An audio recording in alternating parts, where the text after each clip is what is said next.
हाँ जी, नमस्कार। कोचिंग वाला डिजिटल प्लेटफॉर्म पर आपका हार्दिक स्वागत है।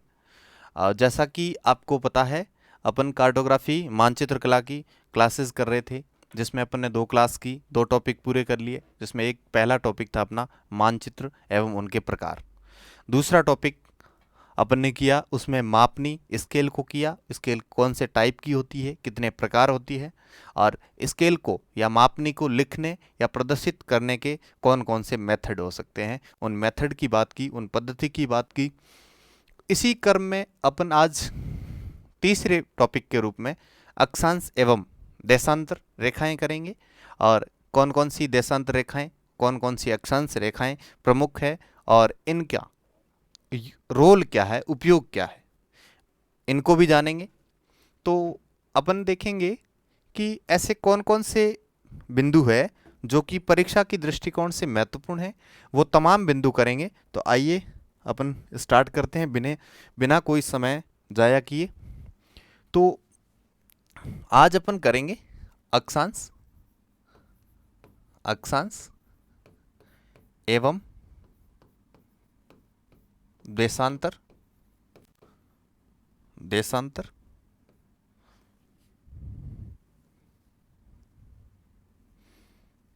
देशांतर। ठीक है।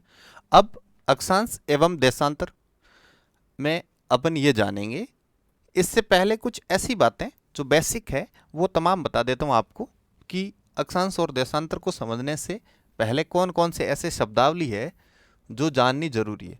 ऐसे आवश्यक नहीं है, लेकिन परीक्षा के दृष्टिकोण से कई बार महत्वपूर्ण हो जाती है, तभी लगता है कि उनके साथ यदि वो कर ली जाती है और साथ में ही की जाती है, इसीलिए करवा रहा हूँ। तो पृथ्वी से संबंधित कुछ ऐसे बिंदु, इस टॉपिक को एक बार के लिए अपन रोक कर पृथ्वी की कुछ ऐसी मेजर बातें कर लेते हैं। पृथ्वी से संबंधित कुछ ऐसी बातें, जैसे कि पृथ्वी का व्यास हो गया, पृथ्वी की परिधि की बात हो गई, व्यास हो गया, परिधि की बात हो गई। फिर दूसरा बिंदु के रूप में धुरी की बात करें, एक्सिस की बात करें, धुरी क्या होती है। तीसरे बिंदु में पृथ्वी की कक्षा, कौन सा इसका ऑर्बिट है, इस ऑर्बिट की बात करें। और चौथे बिंदु के रूप में अपन देखते हैं कि पृथ्वी की कौन कौन सी गतियां हैं, पृथ्वी की गतियां। अब स्टार्ट करते हैं। सबसे पहले अपन देखेंगे, सबसे पहले ये जो आपको वृत्ताकार स्वरूप दिखाई दे रहा है, इसको अपन ग्लोब या पृथ्वी कहते हैं। इस पृथ्वी के संदर्भ में 2 बिंदु अपन सबसे पहले करने वाले, एक तो व्यास और दूसरा परिधि। अब मेनली इनमें फर्क क्या है, व्यास किसे कहेंगे और परिधि किसे कहेंगे। अब सिंपल गणित है इसकी, कि ये जो मध्यवर्ती जो ये आंतरिक भाग है, यानी 2 विपरीत ध्रुवों को कोई भी एक ये ध्रुव मान सकते हैं या ये ध्रुव मान सकते हैं। इस ध्रुव और इस ध्रुव को आंतरिक भाग से, इस वृत्ताकार स्वरूप के आंतरिक भाग को मिलाने वाली ये जो रेखा है, इस रेखा को आप व्यास कहेंगे। इस रेखा को 2 अपोजिट डाइपोल को मिलाने वाली ये जो रेखा है, इसको व्यास या प्रतिध्रुवस्थ व्यास कहते हैं। और अब इसका जो ये अर्ध भाग है, आधा भाग है, इस आधे भाग को 2 का भाग देकर के आर या त्रिज्या कहते हैं, त्रिज्या। अब ये इस पृथ्वी का जो केंद्रीय भाग है, इस केंद्रीय भाग से इस बाहरी भाग के मध्य की ये जो रेखा है, इस रेखा को अपन त्रिज्या कह रहे हैं, आर कह रहे हैं। और ये जो इसका 2r का जो ये भाग है, इस 2r के भाग को अपन व्यास कह रहे हैं। ठीक है, ये 2 तरीके से मैंने आपको सिंपल समझाने की कोशिश की, कि इस वृत्ताकार भाग के केंद्रीय भाग से लेकर के इस बाहरी परिधीय क्षेत्र तक के मध्य का ये भाग त्रिज्या कहलाएगा, रेडियल कहलाएगा, आर कहलाएगा। दूसरी बात, इस त्रिज्या का जस्ट डबल ये भाग व्यास कहलाता है। और दूसरी बात अपन ने ये की कि दो प्रतिध्रुवस्थ यानी दो अपोजिट डायपोल, दो अपोजिट पोल, प्रतिध्रुव कैसे हुआ, ये इसका जस्ट ये अपोजिट ध्रुव, दोनों ध्रुवों को मिलाने वाली ये जो रेखा है इसको अपन व्यास कहेंगे। ये बात आपको समझ में आ गई। अब बात करते हैं, इससे संबंधित दो क्वेश्चन पूछे जाते हैं व्यास से। तो एक विषुवत रेखीय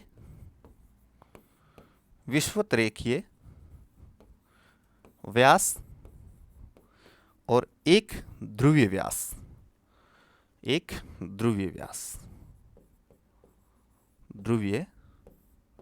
व्यास। अब इनका व्यास कितना है, जब अपन इस विषुवत रेखीय या 0 डिग्री या भूमध्य रेखा के सहारे जब आंतरिक भाग में से एक ये पूरा क्षेत्र नापेंगे तो आपको इसका व्यास जो दिखेगा वो व्यास आपका टोटल होगा 12,756 किलोमीटर। यानी दो अपोजिट डायपोल, एक कोई भी ऐसा बिंदु जो कि 0 डिग्री के सहारे है, इसका जस्ट विपरीत का जो बिंदु है पृथ्वी के आंतरिक भाग से एक ऐसी रस्सी को पिरोएंगे तो सामने वाले भाग तक निकलने के लिए आपको कुल इतना डिस्टेंस या इतनी दूरी तय करनी पड़ेगी। ये बात आपको समझ में आई। 12,756 किलोमीटर आपका विषुवत रेखीय व्यास है, 2r है। ठीक है। दूसरा ध्रुवीय, यानी ध्रुव को उत्तरी ध्रुव और दक्षिण ध्रुव, जब एक उत्तरी ध्रुव के बिंदु से रस्सी को अंदर एंटर करवाते हैं और दक्षिण ध्रुव पर निकालते हैं तो ये जो डिस्टेंस होगी आपकी, ये दूरी होगी, ये 12,714 किलोमीटर होगी। ये दो क्वेश्चन आपके सीधे सीधे पूछे जाते हैं कि विषुवत रेखीय व्यास कितना है, ध्रुवीय व्यास कितना है। कभी कभार इनके अंतर से संबंधित क्वेश्चन पूछ ले कि विषुवत रेखीय व्यास और ध्रुवीय व्यास का अंतर कितना है, तो अंतर देख लो, आपको इसको माइनस करके देखेंगे तो 12,756 में से जब 12,714 निकालेंगे तो कुल 42 किलोमीटर का आपको अंतराल दिखाई देगा। इस अंतराल का मुख्य कारण क्या है, पृथ्वी पर दो बल कार्यरत है। कौन कौन से दो बल, एक अभिकेंद्रीय और एक अपकेंद्रीय बल। ये दो बल कार्यरत है। ये दो बल क्या करते हैं कि अभिकेंद्रीय बल क्या करता है, पृथ्वी के आंतरिक भाग का जो गुरुत्वाकर्षण बल है, जो जी है, जो ग्रेविटेशनल फोर्स है, इस फोर्स के परिणाम स्वरूप जितने भी पृथ्वी पर ऑब्जेक्ट है और ये पृथ्वी के वायुमंडल में जितने भी ऑब्जेक्ट है उसको केंद्रीय भाग की ओर, इस बात को ऐसे समझें, इस व्यास के अंतराल या परिधि के अंतराल का मुख्य कारण क्या है, इस बात को ऐसे देखें, ये पृथ्वी है और इसका ये केंद्रीय भाग है। यहां का जो जी फोर्स है, जो गुरुत्वाकर्षण बल है, ये पृथ्वी के वायुमंडल के कोई भी ऑब्जेक्ट को, पृथ्वी के वायुमंडल के किसी भी ऑब्जेक्ट को केंद्र की ओर आकर्षित करेगा, आकर्षण करेगा। इस आकर्षण बल को, इस केंद्र की ओर खींचने वाले बल को अभिकेंद्रीय बल कहते हैं। कौन सा बल कहते हैं, अभिकेंद्रीय बल या सेंट्रीफ्यूगल फोर्स कहते हैं, अभिकेंद्रीय बल कहते हैं। यह बल क्या करता है, गुरुत्वाकर्षण के कारण इस पृथ्वी के केंद्र की ओर, पृथ्वी के वायुमंडल के सभी ऑब्जेक्ट को, सभी वस्तुओं को केंद्र की ओर खींचने का काम करती है। अब यह सिद्धांत है, सार्वभौमिक सिद्धांत है कि कोई भी काम एक तरफा नहीं होता, यानी कोई भी काम होगा तो एक खिंचाव का काम करेगा तो कोई भी फैलाव का काम करेगा, विस्तार का काम करेगा। एक भाग खींच रहा है तो कोई ऐसा बल भी होगा जो इस किसी ऑब्जेक्ट को बाहर फेंकने का भी काम करता है, और जो ऑब्जेक्ट को, किसी भी ऐसे घटक को बाहर फेंकने का काम करता है, उस बल का नाम है अपकेंद्रीय बल। अपकेंद्रीय बल, ये अपकेंद्रीय बल या सेंट्रीफ्यूगल फोर्स, ये फोर्स क्या करता है कि पृथ्वी पर जो भी ऑब्जेक्ट है, इस ऑब्जेक्ट को केंद्र से बाहर की ओर फेंकने का काम करते हैं। इसका मुख्य कारण क्या है, ये बल कब जनरेट होगा, जब पृथ्वी परिभ्रमण करेगी। परिभ्रमण करेगी, रोटेशन क्या होती है पृथ्वी की गतियों में देखेंगे, तो जब परिभ्रमण करती हुई पृथ्वी, जब घूमती हुई पृथ्वी इस पृथ्वी पर जितने भी ऑब्जेक्ट है उसको केंद्र से बाहर की ओर फेंकने का काम करती है। इस बाहर फेंकने के परिणाम स्वरूप एक बल कार्यरत होता है, उस बल का नाम अभिकेंद्रीय बल या सेंट्रल फ्यूगल फोर्स कहते हैं। ये दो बल हो गए, और जब ये बल सबसे अधिक प्रभावी इस विषुवत रेखीय क्षेत्र में होता है, इस 0 डिग्री क्षेत्र में होता है, पृथ्वी की सर्वाधिक गति भी इसी क्षेत्र में होती है, लगभग 1600 किलोमीटर प्रति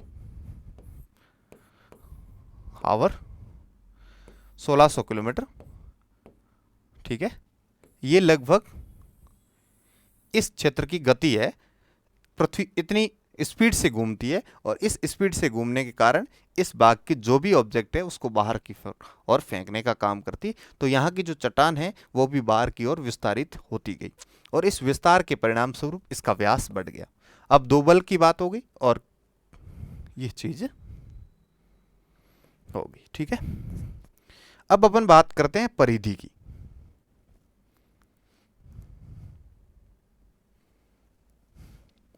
ये जो आपको वर्ताकार स्वरूप दिख रहा है, ये जो वर्ताकार स्वरूप दिख रहा है, इसके आंतरिक भाग की ये जो रेखा थी, इसको तो आपने व्यास कह दिया। यानी पृथ्वी के दो विपरीत व्यास से जब कोई भी भाग एक तरफ से एंट्री करवा करके सामने वाले भाग से निकाले, उसको तो व्यास कह दिया।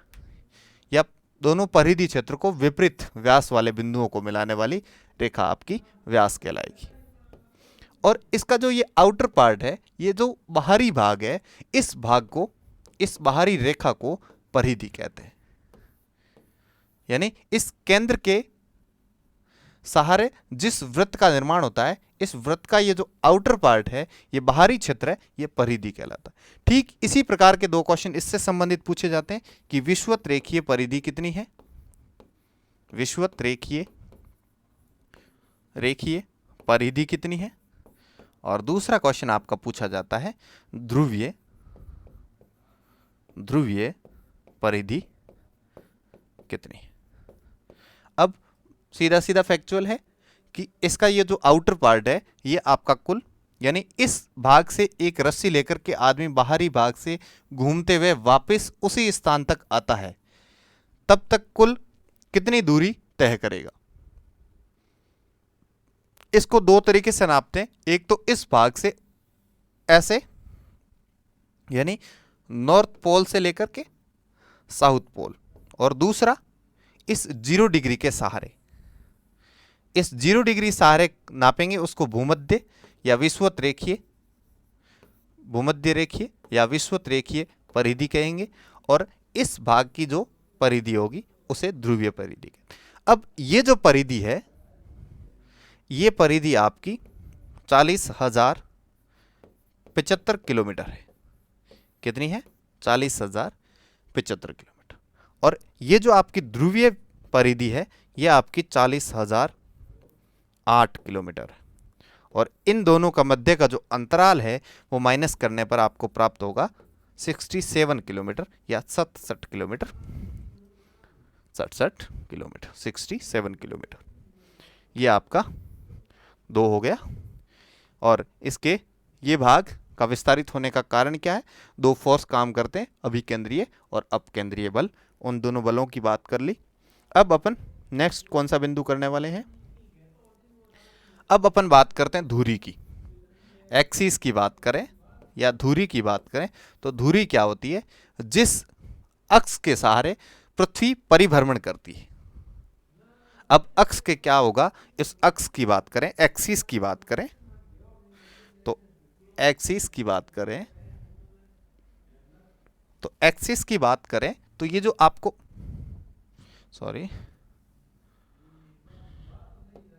ये जो आपको वृत्ताकार स्वरूप दिख रहा है, ये ग्लोब पृथ्वी का स्वरूप है। ये जो भाग है इसका ये केंद्रीय भाग है, ये आपका केंद्रीय भाग है। और आपने व्यास और परिधि की बात कर ली।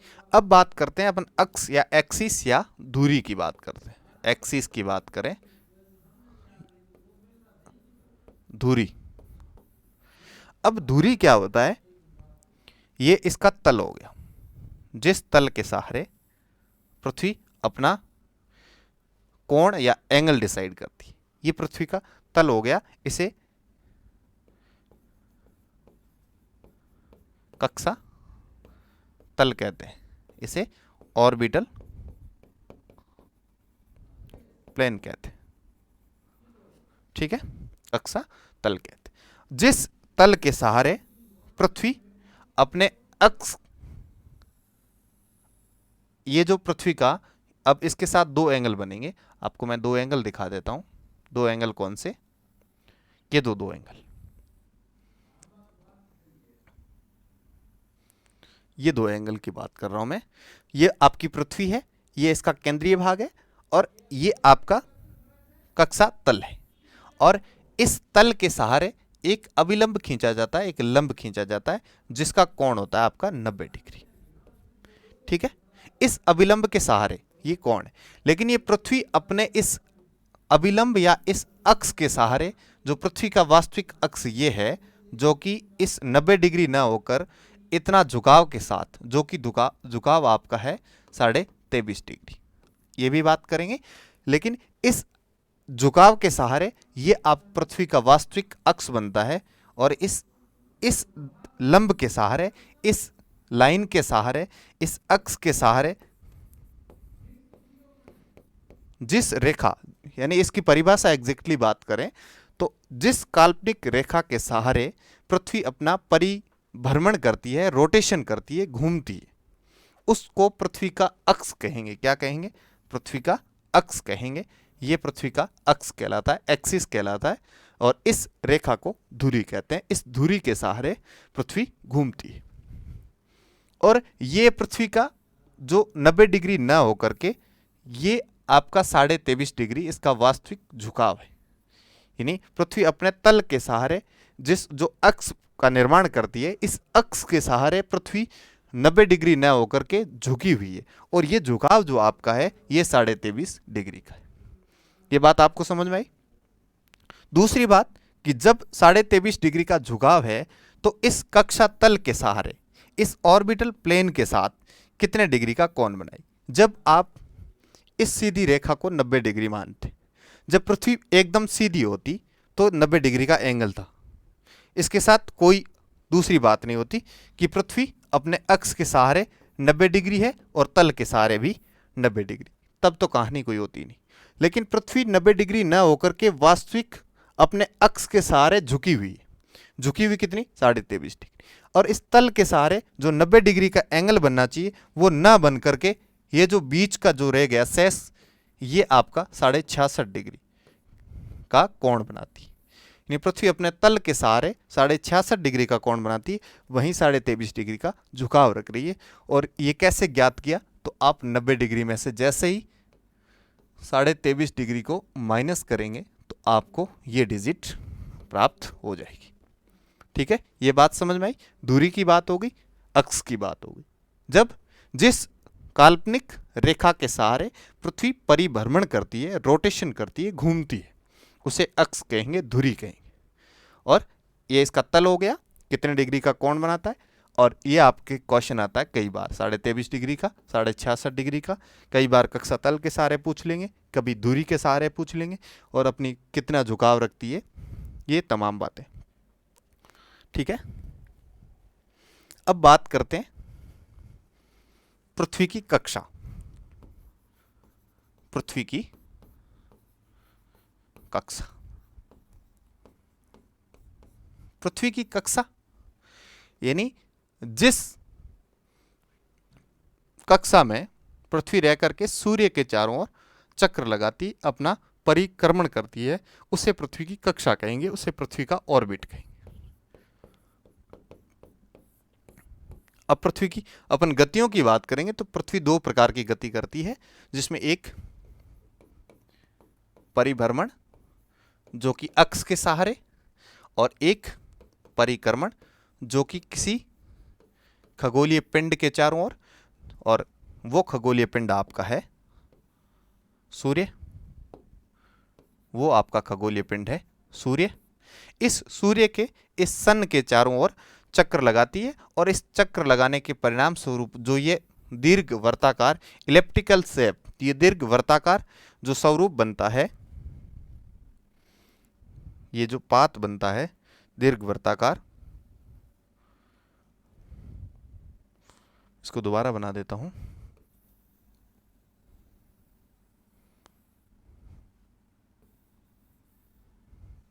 ठीक है, ये दीर्घवृत्ताकार जो सूर्य के चारों ओर ये एक पथ का निर्माण होता है। इस पथ का इस पथ को कक्षा या सूर्य इस पृथ्वी का ऑर्बिटल कहते हैं। अब इस सूर्य के चारों ओर पृथ्वी अपना एक परिक्रमण काल पूरा करती है और इस अक्ष के सहारे पृथ्वी एक परिभ्रमण करती है। अब बात करते हैं सूर्य की। अब पृथ्वी की कक्षा कौन सी हुई? जिस कक्षा तल के सहारे, जिस दीर्घवृत्ताकार इस इलिप्टिकल पाथ के सहारे पृथ्वी एक निश्चित समय में और निश्चित कक्षा में रहते हुए एक चक्र पूरा करती है, जो कि 365 दिन और 6 घंटे में पूरा करती है। ये पृथ्वी का परिक्रमण काल कहलाता है। यानी पृथ्वी सूर्य के चारों ओर इस कक्षा तल के सहारे इस कक्षा में रहते हुए पृथ्वी एक अपना चक्र 365 दिन और 6 घंटे में पूरा करते हैं। आप जो 365 दिन कहते हैं वो 65 दिन इस 6 घंटे के कारण होता, और जब 4 वर्षों को मिला करके ये 6 घंटे जब 4 वर्ष को एक साथ मिला करके 24 घंटे बनते हैं, तो 4 वर्ष के बाद एक लीप वर्ष का निर्माण होता है, लीप ईयर का निर्माण होता है। और इस लीप ईयर के साथ ही वो वर्ष ऐड हो जाता है, महीना 29 का हो जाता है। कौन सा? फरवरी का। ठीक है, लीप वर्ष का निर्माण हो जाता है और फरवरी महीना 29 दिन का हो जाता है, और ये जो वर्ष है आपका 366 दिन का हो जाता है। ये तमाम फैक्चुअल बातें थी जिनके साथ कंसेप्ट से कोई लेना देना नहीं था। अब ये पृथ्वी अपनी कक्षा में अपना एक परिक्रमण करती है। अब पृथ्वी की 2 गतियां हैं, उनको समझ लेते हैं और सीधा अपने मेन टॉपिक सिलेबस के वाले टॉपिक है जो अक्षांश और देशांतर, उस पे आते हैं। तो देखते हैं पृथ्वी की 2 गतियां हैं। पृथ्वी की गतियां,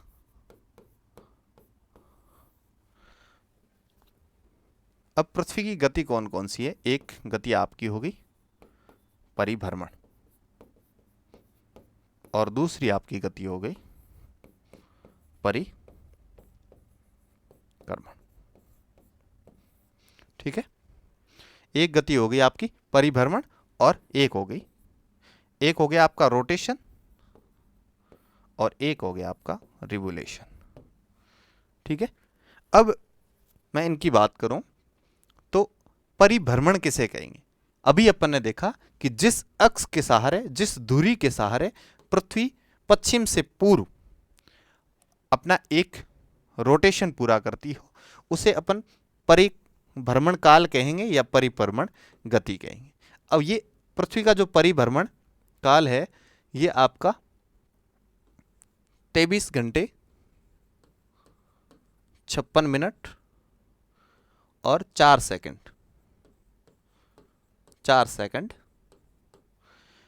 और लगभग की बात करें तो 24 आवर 24 घंटे में अपना एक परिभ्रमण पूरा करती, रोटेशन पूरा करती। वहीं अपन ने परिक्रमण की बात की तो सूर्य के चारों ओर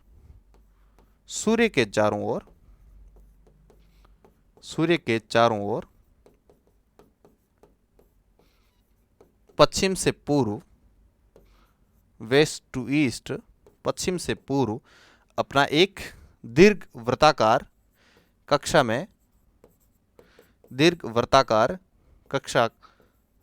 में अपना एक चक्र पूरा करती है, और उस चक्र को आपका परिक्रमण कहते हैं। यानी सूर्य के चारों ओर पृथ्वी घूमती हुई एक दीर्घवृत्ताकार जो कक्षा है उसमें घूमते हुए एक चक्र पूरा करती है, उसे आप परिक्रमण काल कहेंगे, और उस गति को परिक्रमण गति कहते हैं, उस गति को रिवोल्यूशन गति कहते हैं। ठीक है, ये बात समझ में आ गई होगी और इसका टाइम मैंने आपको बता दिया। अब एक और रह गया बिंदु, उसको कर लेते हैं, फिर आते हैं टॉपिक पे। जैसे कि ये जो सूर्य है,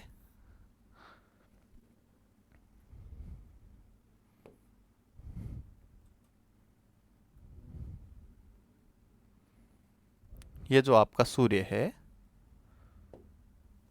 ये जो आपका सूर्य है, इस सूर्य के, ये जो आपने कक्षा देखी, एक दीर्घवृत्ताकार कक्षा, इस दीर्घवृत्ताकार कक्षा, ये दीर्घवृत्ताकार वृत्ताकार कक्षा, इस दीर्घवृत्ताकार कक्षा में पृथ्वी इसके चारों ओर चक्र लगाती है। ब्रह्मांड का एक नियम है, सृष्टि का एक नियम है कि इस सृष्टि में जितनी भी संरचना है, इस आकाश गंगा में जितने भी स्टार है और उनका परिवार है, सूर्य भी एक स्टार है और उसका एक परिवार, जिसे सौर परिवार कह रहे हैं, जितने भी ऑब्जेक्ट है उनके जो केंद्र, इस सूर्य का जो केंद्रीय भाग है, इस भाग के जो भी परिवार होगा उसका परिभ्रमण, जो जितने भी परिक्रमण उसका काल कर रहे हैं, उसमें कोई भी ऑब्जेक्ट अपनी फिक्स सेंटर से दूरी रखने में वाले नहीं है। जैसे कैसे, जैसे इसका ये केंद्रीय भाग है, तो इसके जो जितने भी परिक्रमण कर रहे हैं, उनके परिक्रमण करने वाले जितने भी ऑब्जेक्ट है वो फिक्स दूरी वाले नहीं है। जैसे कि पृथ्वी और सूर्य की जो बीच की दूरी है, इस एग्जाम्पल के साथ लेंगे, ये जो पृथ्वी है, इसकी जो सूर्य की मध्य की जो लगभग दूरी है वो 15 करोड़ किलोमीटर है, 15 करोड़ किलोमीटर। तो क्या करती है पृथ्वी, एक बार इस सूर्य के नजदीक और एक बार पृथ्वी इस सूर्य के दूर होती है। वो कैसे? ये सृष्टि का सार्वभौमिक नियम है कि कोई भी ऑब्जेक्ट एक निश्चित कक्षा में नहीं हो सकता। निश्चित कक्षा इन द सेंस, इसको अदरवाइज न ले कि कक्षा तो उसकी ये जो होगी ये तो फिक्स होगी, लेकिन इनकी जो ये डिस्टेंस है ये फिक्स नहीं होगी। एक बार सूर्य नजदीक होगा और एक बार दूर होगा। ये नजदीक और दूर इस प्रकार से व्यवस्थित हुई है, उस व्यवस्था के दौरान इसकी जो पृथ्वी और सूर्य के मध्य की जो दूरी रहेगी वो अधिकतम दूरी 15.2 करोड़ किलोमीटर, और जब पृथ्वी और सूर्य नजदीक होंगे उस दौरान 14.7 किलोमीटर, करोड़ किलोमीटर, ये इसकी डिस्टेंस होगी। अब इस डिस्टेंस को क्या कहेंगे?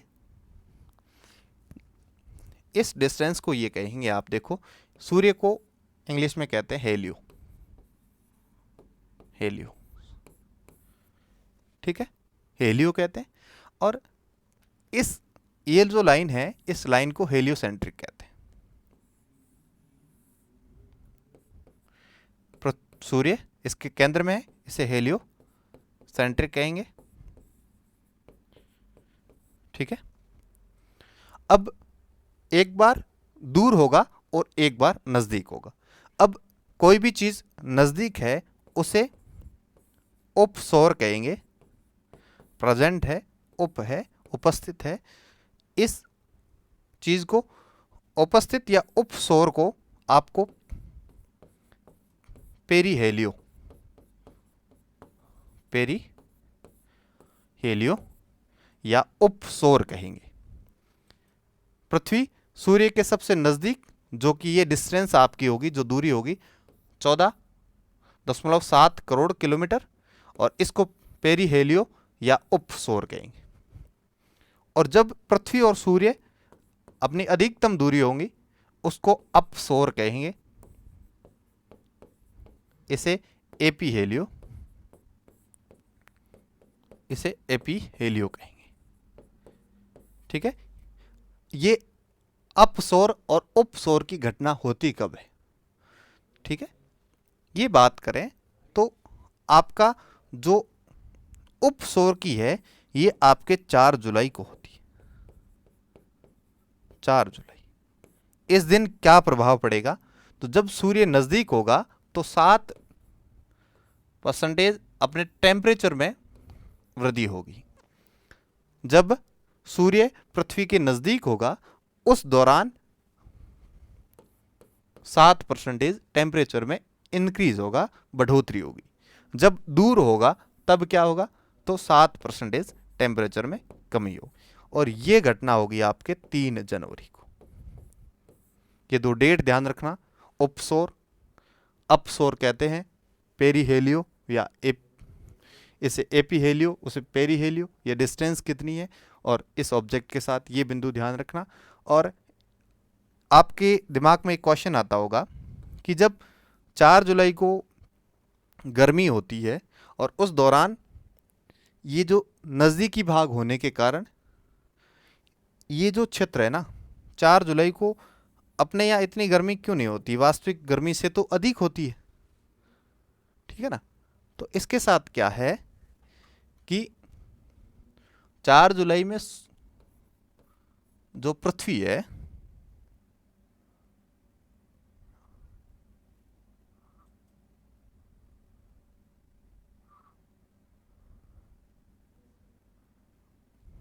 बंद करना,